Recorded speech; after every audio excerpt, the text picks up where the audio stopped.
Hello बच्चों, चलिए प्रश्न को पढ़ते हैं। डाइबोरेन की अमोनिया के साथ अभिक्रिया आरंभ में देती है। बच्चों क्या किया, जब डाइबोरेन की अमोनिया के साथ जो अभिक्रिया होती है तो आरंभ में हमें क्या मिलता है। तो बच्चों इसमें क्या किया है, हमें इसमें 4 विकल्प दिया हुआ है। इसमें क्या करना है बच्चों, सही विकल्प का चुनाव करना है। चलिए बच्चों देखते हैं मुख्य अवधारणा। मुख्य अवधारणा देखिए बच्चों, डाइबोरेन का सूत्र क्या होता है बच्चों, B2H6। ये बच्चों किसका तृतीय परमाणु है, ये बोरोन ट्राई हैलाइड का, बोरोन ट्राई हैलाइड का द्वितीय परमाणु है। अब बच्चों होता है क्या, देखिए बोरोन ट्राई हैलाइड में बच्चों हमारा जो केंद्रीय परमाणु क्या होता है बच्चों, बोरोन होता है। और बोरोन का परमाणु क्रमांक क्या होता है बच्चों, 5 होता है। तो इसका लैटिन गैस निकाल लेते हैं, 1s2 2s2 2p1। तो ये क्या होगा, देखिए बच्चों ये हमारा यहाँ पे हो गया एच उपकोष हो गया, और ये यहाँ पे क्या हो गया बच्चों, हमारा पी उपकोष हो गया। अब आप देख रहे होंगे कि पी उपकोष में बच्चों कितने इलेक्ट्रॉन, एक इलेक्ट्रॉन, यानी कि पी उपकोष के क्या है बच्चों, पी उपकोष के इलेक्ट्रॉन पी उपकोष की कक्षा क्या बच्चों, खाली है। तो क्या होता है बच्चों कि जिस कारण ये BH3 परमाणु क्या करता है बच्चों, बोरोन ट्राइहैलाइड बोरोन परमाणु क्या करता है, दूसरे बोरोन ट्राइहैलाइड परमाणु से क्या करता है बच्चों, वो द्वितीय परमाणु बना लेता है। यानी दूसरे जो बोरोन परमाणु से हाइड्रोजन परमाणु से क्या करता है बच्चों, इलेक्ट्रॉन ले लेता है। किस तरह का इलेक्ट्रॉन ले लेता है बच्चों, कोऑर्डिनेट बॉन्ड द्वारा। ये क्या होता है बच्चों, लुईस अम्ल की तरह व्यवहार करता है। लुईस अम्ल क्या होता है बच्चों, ये जो कक्षा खाली है इसी को क्या बोलते हैं बच्चों, लुईस अम्ल बोलते हैं। लुईस अम्ल के बाद होता है क्या बच्चों, इलेक्ट्रॉन न्यून यौगिक होते हैं। इलेक्ट्रॉन न्यून यौगिक क्या होते हैं बच्चों, जिसका अष्टक पूर्ण नहीं होता है। अब इसके बाद उसमें 3 इलेक्ट्रॉन है। कितने इलेक्ट्रॉन है बच्चों, 3 इलेक्ट्रॉन है। तो देखिए यहाँ पे क्या कर रहा है, देखिए ये क्या बच्चों, इसका अष्टक तो पूर्ण नहीं हो पाया। इसका अष्टक तो पूर्ण नहीं हो पाया, क्या करता है बच्चों, किसी दाता परमाणु से एकाकी इलेक्ट्रॉन युग्म क्या करता है बच्चों, ग्रहण करता है। तो ठीक ये क्या करता है बच्चों, BH3 हमारा क्या करता है बच्चों, जिस कारण BH3 हमारा क्या करता है बच्चों, द्वितीय परमाणु में एग्जिस्ट करता है, अस्तित्व में होता है। अब देखिए बच्चों, डाइबोरेन की अभिक्रिया हमें किससे करानी है, अमोनिया से करानी है। अब देखिए बच्चों होता क्या है कि अब हमें पता है जो डाइबोरेन है वो क्या है बच्चों, लुईस एसिड, यानी कैसे बच्चों, इलेक्ट्रॉन यौगिक है। तो इसकी अभिक्रिया 2 तरीके से होगी। कैसे होगी, देखिए बच्चों, जब B2H डाइबोरेन लेंगे और यहाँ पे क्या लेंगे बच्चों, हम लेंगे अमोनिया। अमोनिया के कितने परमाणु लेंगे बच्चों, 2 परमाणु लेंगे। अमोनिया के कितने कितने अणु लेंगे बच्चों, 2 अणु लेंगे। तो यहाँ पे क्या बनेगा हमारा, यहाँ पे बनेगा हमारा क्या बनेगा, देखिए बच्चों ये बनेगा हमारा यहाँ पे B2H6, B2H6 dot NH3 dot NH3, या बच्चों इसको ऐसे भी लिख सकते हैं, कैसे देखिए 2BH3 2BH3 या NH3। ये देखिए NH3 में जो नाइट्रोजन के पास क्या बच्चों, नाइट्रोजन के भाग कोष में 5 इलेक्ट्रॉन होते हैं। 3 तो बंद बना लिए और एक क्या हुआ बच्चों, एक एकाकी इलेक्ट्रॉन युग्म हुआ। तो बच्चों ये क्या कर रहा है, जो नाइट्रोजन अपना एकाकी इलेक्ट्रॉन युग्म क्या कर रहा है बच्चों, इसको दे रहा है। जब बोरोन के जो खाली ऑर्बिटल है, खाली कक्षा को वहां पे दे रहा है। तो बच्चों ये तो होगा हमारी एक एक एक अभिक्रिया हो गई। दूसरी अभिक्रिया क्या है बच्चों, देखिए जब B2H6 की अभिक्रिया यानी कि डाइबोरेन की अभिक्रिया किससे हो रही है बच्चों, अमोनिया से ही हो रही है। लेकिन यहाँ पे बच्चों क्या होगा, अमोनिया के कितने अणु होंगे, 6 अणु होंगे। और इसके कितने होंगे बच्चों, डाइबोरेन के 3 अणु होंगे। कितने अणु होंगे बच्चों, 3 अणु होंगे। तो हमें उत्पाद में क्या मिलेगा, उत्पाद में हमें मिलेगा, उत्पाद में क्या मिलेगा, देखिए बच्चों उत्पाद में हमें मिलेगा B3N3H6 plus 12H2 plus 12H2। ये बच्चों ये B3N3H6 कितने मिलेंगे बच्चों, इसके हमें 2 अणु मिलेंगे। कितने अणु मिलेंगे बच्चों, 2 अणु मिलेंगे। तो हमारी बच्चों क्या हो गई, ये अभिक्रिया क्या हो गई बच्चों, हमारी ये अभिक्रिया हमारी संतुलित हो गई। अब देखिए बच्चों इसको क्या बोलते हैं, इसको हम बोलते हैं बोराजोल।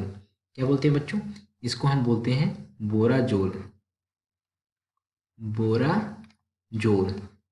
और बच्चों बोराजोल को और क्या बोलते हैं, हम बोलते हैं अकार्बनिक बेंजीन। बोराजोल को बोलते हैं ही बच्चों, क्या बोलते हैं, अकार्बनिक बेंजीन।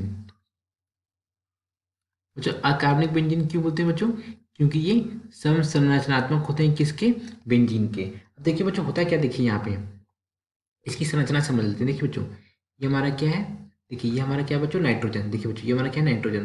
नाइट्रोजन के बाहर उसमें कितने इलेक्ट्रॉन बच्चों, 5। 2 3 तो उसने बंद बना लेते हैं और एक क्या होता है बच्चों, एक एकाकी इलेक्ट्रॉन युग्म होता है। देखिए ये NH3 है, NH3 में देखिए बच्चों ये 1 2 3। तो यहाँ पे क्या आ गया बच्चों, यहाँ पे हमारा बोरोन आ गया। अब बोरोन के बाहर में कितने इलेक्ट्रॉन, 3 इलेक्ट्रॉन होते हैं। तो एक यहाँ बंद बना ली, एक यहाँ हो जाएगा, एक यहाँ 3 होगा बच्चों। अब ठीक यहाँ पे क्या करेगा, यहाँ पे हमारा आ जाएगा नाइट्रोजन। क्या आ जाएगा बच्चों, यहाँ पर भी नाइट्रोजन। नाइट्रोजन में क्या करेगा बच्चों, बंद बना लेगा, 1 2 3। एक यहाँ बना ली, तो यहाँ पे क्या आ गया, बोरॉन। बोरॉन ने भी अपने क्या किया बच्चों, बोरॉन ने भी अपने अपना 3 बंद बना लिए। अब देखिए बच्चों, होता है क्या कि नाइट्रोजन के पास क्या होता है बच्चों, नाइट्रोजन के पास एकाकी इलेक्ट्रॉन युग्म होता है। बाकी उसमें कितने इलेक्ट्रॉन होते हैं बच्चों, 5 इलेक्ट्रॉन होते हैं। कितने इलेक्ट्रॉन होते हैं, 5 इलेक्ट्रॉन होते हैं। यहाँ देखिए बच्चों, ये क्या करेगा, एच एच एच और एच। तब क्या करता है बच्चों, ये नाइट्रोजन अपना एकाकी इलेक्ट्रॉन किसको देता है बच्चों, बोरॉन को दे देता है। किसको दे देगा, ये बोरॉन को दे देगा।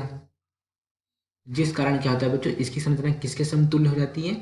देखिए, अगर इसकी संरचना बनाना चाहें तो कैसे बन जाएगी। देखिए, ये हमारा नाइट्रोजन हो गया, हाइड्रोजन सॉरी बच्चों, ये हमारा यहाँ पे बोरोन हो गया। इसको बच्चों अलग पेज बनाते हैं। देखिए कैसे बन जाएगा, ये बन जाएगा nitrogen boron, boron nitrogen, nitrogen और बोरोन हो गया।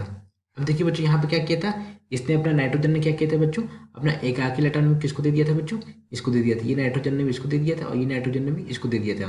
तो नाइट्रोजन के ऊपर कौन सा आवास आ जाएगा बच्चों, प्लस आवास। अब बोरोन के ऊपर कौन सा आ जाएगा, minus. Plus minus plus minus. और यहाँ पे क्या बच्चों, यहाँ पे हमारा हाइड्रोजन बंद हो गया। ये बच्चों कैसा यौगिक होता है, ये हमारा ध्रुवीय यौगिक होता है। कैसा यौगिक होता है बच्चों, ये हमारा ध्रुवीय यौगिक होता है। ये हमारा ध्रुवीय यौगिक होता है। और बच्चों किसके संरचनात्मक होता है बच्चों, ये बेंजीन के। कार्बनिक बेंजीन मतलब बेंजीन के सम संरचनात्मक, सम संरचनात्मक किसके बच्चों, बेंजीन के, बेंजीन के। बच्चों दोनों में क्या होते हैं, बेंजीन में और कार्बनिक बेंजीन में क्या होते हैं बच्चों, 42 इलेक्ट्रॉन होते हैं। कितने इलेक्ट्रॉन होते हैं बच्चों, 42 इलेक्ट्रॉन होते हैं। और कितने परमाणु होते हैं बच्चों, दोनों में 12 परमाणु होते हैं। क्या होते हैं बच्चों, दोनों में 12 परमाणु होते हैं। देखिए बच्चों, प्रश्न का उत्तर क्या हो जाएगा। देखिए हमें क्या मिला था बच्चों, ये वाले अभिक्रिया तो हमें काम की। देखिए बच्चों, हमें क्या मिला, बोराजोल। हमने जब किसी अभिक्रिया कराई बच्चों, आरंभ में हमें क्या मिला बच्चों, बोराजोल मिला। तो बच्चों एक बात की ध्यान रखिए, इसके जो अणु हैं, अभिकारक जितने अणु हमने लिए ना बच्चों, ये आपको याद करने पड़ेगा, समझना पड़ेगा कि हमने जब हमने कम अभिकारक को जब कम अणु लिए, नाइट्रोजन अमोनिया के 2 अणु लिए, तो हमारा क्या बना बच्चों, ये जटिल यौगिक बना। जब हमने 3 डाइबोरेन के 3 लिए और अमोनिया कितनी ली, 6 अणु लिए, तब जाके हमारा क्या बना बच्चों, बना बोराजोल, यानी कि अकार्बनिक बेंजीन। अब देखिए बच्चों, प्रश्न में क्या लिखा हुआ, डायब्रोन की अमोनिया के साथ अभिक्रिया कर आरंभ में क्या देती है बच्चों, बोराजोल देती है। यहाँ पर लिख देता हूँ बच्चों में, क्या देता, बोराजोल, बोराजोल।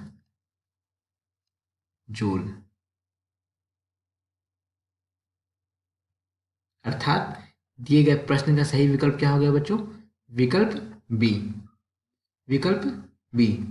आशा करते हैं आपको समझ आया होगा। धन्यवाद।